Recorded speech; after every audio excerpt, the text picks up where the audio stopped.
ನಾಡಿನ ಸಮಸ್ತ ಜನತೆಗೆ ಕನ್ನಡ ರಾಜ್ಯೋತ್ಸವದ ಶುಭಾಶಯಗಳು. ಇದೇ ನವೆಂಬರ್ 7ರಂದು ನಮ್ಮ ಹೊಸಪೇಟೆಯ ಯುವ ಪ್ರತಿಭೆ ಸಹೋದರ ಈಶ್ವರ ನಾಯಕ್ ನಟಿಸಿದ ಚಲನಚಿತ್ರ ಜೈ ಗದ ಕೇಸರಿ ಎನ್ನುವ ಚಿತ್ರವು ನವೆಂಬರ್ 7ರಂದು ರಾಜ್ಯಾದ್ಯಂತ ಬಿಡುಗಡೆಯಾಗಲಿದೆ.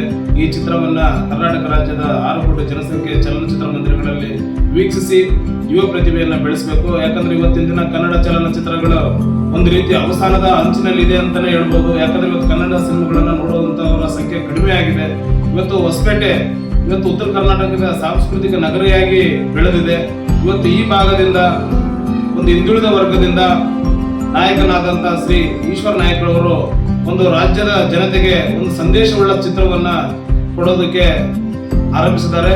ಈ ಒಂದು ಚಲನಚಿತ್ರ ಕುಟುಂಬ ಸಮೇತ ವೀಕ್ಷಿಸುವಂತಹ ಚಿತ್ರವಾಗಿರುತ್ತದೆ. ಯಾಕಂದ್ರೆ ಹೊಸಪೇಟೆ ನಗರದಲ್ಲಿ ಈಗಾಗಲೇ ನಮ್ಮ ಅಜಯ್ ರಾವ್ ಇರ್ಬೋದು, ಇನ್ನೂ ಹಲವಾರು ಜನ ಯುವ ಪ್ರತಿಭೆಗಳು ರಾಜ್ಯಾದ್ಯಂತ ಹೆಸರು ಮಾಡಿದ್ದಾರೆ. ಅದೇ ಸಾಲಿನಲ್ಲಿ ಈಶ್ವರ್ ನಾಯಕ್ ಅವ್ರನ್ನ ನಾವು ನೋಡುವಂತ ಮಟ್ಟಕ್ಕೆ ತರಬೇಕು ಅಂತಂದ್ರೆ ಈ ಸಿನಿಮಾನ ಕುಟುಂಬ ಸಮೇತವಾಗಿ ಚಿತ್ರಕ್ಕೆ ಭೇಟಿ ನೀಡಿ ವೀಕ್ಷಿಸಿ ಅವರನ್ನು ಹಾರೈಸಬೇಕಂತೇಳಿ ಈ ಸಂದರ್ಭದಲ್ಲಿ ನಾನು ರಾಜ್ಯದ ಮಹಾಜನತೆಗೆ ಮನವಿ ಮಾಡಿಕೊಳ್ತಿದ್ದೇನೆ. ಜೈ ಕರ್ನಾಟಕ.